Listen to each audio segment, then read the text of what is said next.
दोस्तों नमस्कार, आप सभी का हमारे यूट्यूब चैनल पर स्वागत है। हमारे यूट्यूब चैनल पर क्लास 12 की बायोलॉजी चल रही थी। इसमें लोग क्लास 12 बायोलॉजी का आपको जो 5वां चैप्टर होता है वंशागति एवं विविधता के सिद्धांत, इस चैप्टर को हम लोग पढ़ रहे थे और पिछले लेक्चर में हम लोगों ने बहुत ही ज्यादा महत्वपूर्ण टॉपिक को पढ़ा था। इसमें हम लोगों ने पढ़ा था मेंडल के नियम के बारे में। मेंडल के नियम बोर्ड एग्जाम के लिए बहुत ही इंपॉर्टेंट होते हैं। वो नियम आपके बोर्ड एग्जाम में 2 नंबर में भी आते हैं, 3 नंबर में भी आते हैं और दीर्घ उत्तरीय प्रश्न यानी कि 5 नंबर के लिए भी आते हैं। तो इसीलिए मेंडल का नियम आपके लिए बहुत ही इंपॉर्टेंट है और इस चैप्टर का बहुत ही इंपॉर्टेंट टॉपिक आपका मेंडल का नियम होता है, जिसमें से 2 नियम मैंने आपको पिछले वीडियो में करा दिए थे। यानी कि मेंडल के आपके टोटल 3 नियम होते हैं, जिसमें से 2 नियम मैंने आपको पिछली वीडियो में करा दिए थे लेक्चर नंबर 4 में। यदि आप लोगों ने इस वीडियो को नहीं देखा है तो इस वीडियो को देखने के बाद, लेक्चर नंबर 5 को देखने के बाद आप लोग उसे जाकर के जरूर देख लीजिएगा, प्लेलिस्ट में आपको वीडियो मिल जाएगा। तो लेक्चर नंबर 5 में आज हम लोग पढ़ने वाले हैं मेंडल का तीसरा नियम, जो कि आपका होता है स्वतंत्र अपव्यूहन का नियम। अब मैं आपको बता देता हूँ कि कौन कौन से नियम होते हैं मेंडल के। तो मेंडल के आपके 3 नियम होते हैं। पहला आपका होता है कौन सा, प्रभाविता का नियम। दूसरा आपका होता है पृथक्करण का नियम। तो दोनों नियम मैंने आपको पिछले वीडियो में करा दिए हैं। आज की वीडियो में बात करने वाले हैं स्वतंत्र अपव्यूहन का नियम। तो नियम की ओर बढ़ने से पहले मैं आपको बताना चाहता हूँ कि यदि आपको इस प्रकार से नोट्स वगैरह चाहिए तो आप लोग हमारा टॉपर ग्रुप ज्वाइन कर सकते हैं, जिसका प्राइस 499 रखा गया है, जिसमें आपको फिजिक्स, केमिस्ट्री, बायोलॉजी तीनों सब्जेक्ट के नोट्स और इंपॉर्टेंट क्वेश्चन आंसर दिए जाते हैं। जिसको भी ज्वाइन करना होगा डिस्क्रिप्शन बॉक्स में आपको हमारा व्हाट्सएप में मिल जाएगा। आप लोग उस नंबर पे व्हाट्सएप मैसेज करोगे, वहां पर आपको सारी जानकारी मिल जाएगी। चलिए अब हम लोग अपने लेक्चर नंबर 5 की बात कर लेते हैं और जो टॉपिक हम लोग पढ़ने वाले हैं आइए हम लोग उसको देख लेते हैं। इस पेज को मैं यहाँ पर हटा देता हूँ। तो आज हम लोग पढ़ने वाले मेंडल का तीसरा नियम, जो कि बहुत ही इंपॉर्टेंट होता है और ये थोड़ा बड़ा नियम होता है। इसको समझने के लिए आपको थोड़ा सा ध्यान से समझना पड़ेगा ताकि आप लोग बेहतर तरीके से समझ पाओ। तो तीसरा नियम आपका मेंडल का होता है स्वतंत्र अपव्यूहन का नियम। और तीनों नियम आपको समझना जरूरी इसलिए होता है क्योंकि कभी कभी दीर्घ उत्तरीय प्रश्न में तीनों नियम आपको करने के लिए आ जाते हैं।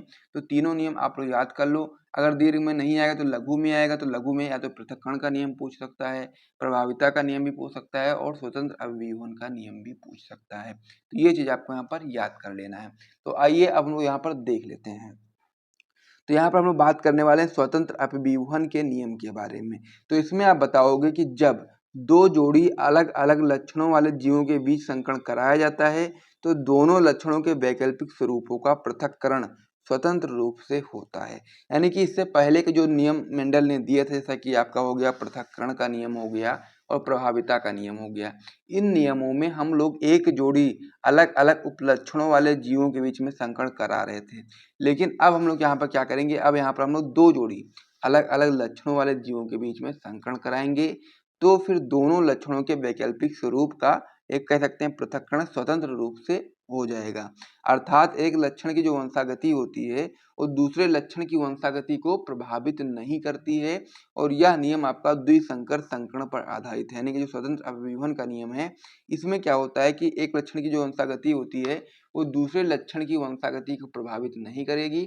और साथ ही में यह नियम आपका द्विसंकर संकरण पर आधारित है। ये आपको यहाँ पर समझ में आ गया होगा। तो चलिए अब हम लोग आगे बढ़ते हैं, उसको और अच्छे तरीके से समझते हैं। तो यहाँ पर अब हम लोग जनकों की सहायता से किस प्रकार से इसमें होता है स्वतंत्र अपव्यूहन नियम, उसको आइए हम लोग समझ लेते हैं। तो अब हम लोग बात करने वाले हैं सबसे पहले जनकों के बारे में। तो यहाँ पर हम लोग 2 लक्षण या कह सकते हैं 2 जोड़ी अलग अलग लक्षणों वाले जीवों के बीच संकरण करा रहे हैं। तो यहाँ पर आपके 2 लक्षण कौन कौन से हैं। पहला आपका है गोल। गोल आपका होता है प्रभावी लक्षण और झुर्रीदार आपका होता है अप्रभावी लक्षण। तो इसीलिए गोल की जगह पर आप लिखोगे कैपिटल आर और झुर्रीदार की जगह पर आप लिखोगे कि स्मॉल आर। ठीक है। फिर आपका है पीला। पीला आपका होता है प्रभावी लक्षण, हरा आपका होता है अप्रभावी लक्षण।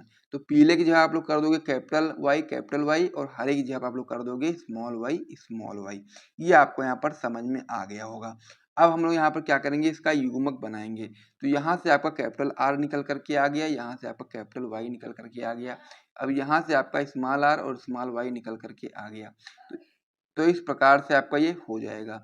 फिर आगे जब हम लोग क्या करेंगे, इन दोनों का मतलब जब इसको और उसको संकरण कराएंगे तो आपका प्रथम पीढ़ी जो आपकी पहली पीढ़ी निकल करके आएगी, वहां से आपका देखो कैपिटल आर के बगल में आपका स्मॉल आर हो जाएगा, फिर आपका कैपिटल वाई के बगल में स्मॉल वाई हो जाएगा। तो इस प्रकार से आपका हो जाएगा capital R small R capital Y small Y. इस प्रकार से आपका ये हो गया।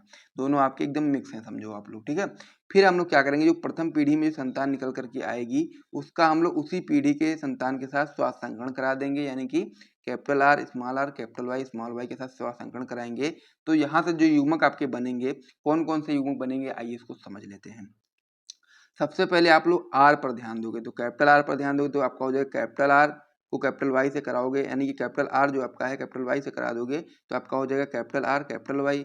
फिर आपका स्मॉल आर है तो स्मॉल आर को अब हम लोग कैपिटल वाई से कराएंगे तो आपका हो जाएगा स्मॉल आर कैपिटल वाई।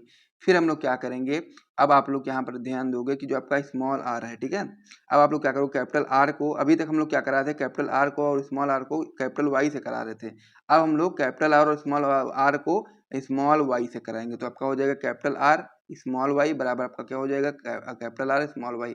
फिर आपका यहाँ स्मॉल आर है तो स्मॉल आर और स्मॉल वाई निकल करके आ जाएगा आपका स्मॉल आर स्मॉल वाई। इस प्रकार से आपका हो गया, तो ये आपका युग्म निकल करके आ गया। अब यहाँ से जब युग्मक आप निकालोगे तो वो भी आपका एकदम सेम निकल करके आएगा क्योंकि दोनों चीजें बिल्कुल सेम है, capital R small R capital Y small Y, यहाँ पर भी आपका capital R capital Y small Y. तो इस प्रकार से आपका ये हो गया है। तो यहाँ पर अब हम लोग को क्या करना है, तो आप लोग यहाँ पर देखोगे 4 युग्मक इधर हैं 4 युग्मक इधर हैं, तो यहाँ पर टोटल आपके 8 युग्मक हैं। तो अब हम लोग यहाँ पर क्या करेंगे, पुनः चौखाना बनाएंगे, फिर इन दोनों में संकरण कराएंगे और फिर उसमें जो अनुपात में, जिस अनुपात में बोल सकते हो आप लोग चीजें निकल करके आएंगे उसको हम लोग यहाँ पर नोट करेंगे। तो यहाँ पर क्या है, 4 युग्मक ऊपर हैं 4 युग्मक इधर हैं, तो 4 युग्मक आप लोग ऊपर लिख दोगे 4 युग्मक आप लोग इधर लिख दोगे, टोटल आपके 8 युग्मक हैं। तो यानी कि 16 हम लोग को खाने बनाने पड़ेंगे। तो 4 आप लोग ऊपर कर दोगे 4 आप लोग इधर साइड में कर दोगे और फिर हम लोग क्या करेंगे, सबसे पहले इस वाले को इन सबसे करा देंगे और फिर जितनी भी चीज निकल करके आएंगी उसको इस लाइन में कर देंगे। फिर इस वाले को इससे करा देंगे पूरे से, फिर जितनी भी चीज निकल करके आएंगी इस लाइन में लिख देंगे।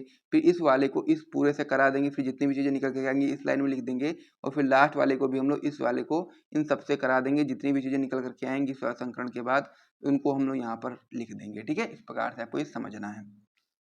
तो सबसे पहले हम लोग यहाँ पर इस वाले चीज से शुरुआत करते हैं।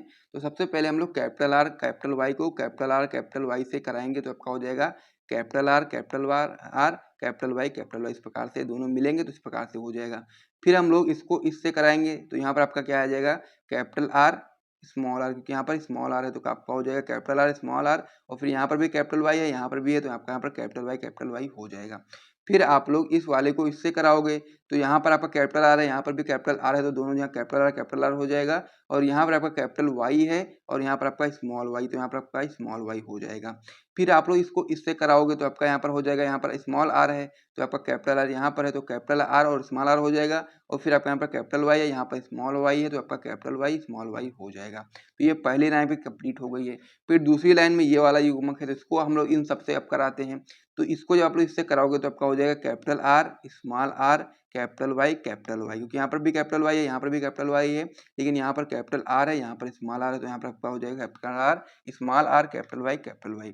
फिर आप लोग इसको इससे कराओगे तो यहाँ पर क्या है, जो आर है वो दोनों जगह स्मॉल है तो आपका हो जाएगा स्मॉल आर और जो वाई है दोनों जगह पर कैसा है कैपिटल है तो आपका कैपिटल वाई हो जाएगा। फिर आगे आप लोग इसको इससे कराओगे तो आपका यहाँ पर स्मॉल आर है यहाँ पर कैपिटल है तो आपका हो जाएगा कैपिटल आर स्मॉल आर और कैपिटल वाई और स्मॉल वाई, इस प्रकार से कर दोगे। फिर इसको इससे आप लोग कराओगे तो यहाँ पर भी आप लोग देखोगे तो स्मॉल आर यहाँ पर भी है स्मॉल आर यहाँ पर भी है तो यहाँ पर आपका हो जाएगा। फिर आपका यहाँ पर कैपिटल वाई है यहाँ पर स्मॉल वाई है तो इस प्रकार से आपका हो जाएगा स्मॉल आर और कैपिटल वाई स्मॉल वाई।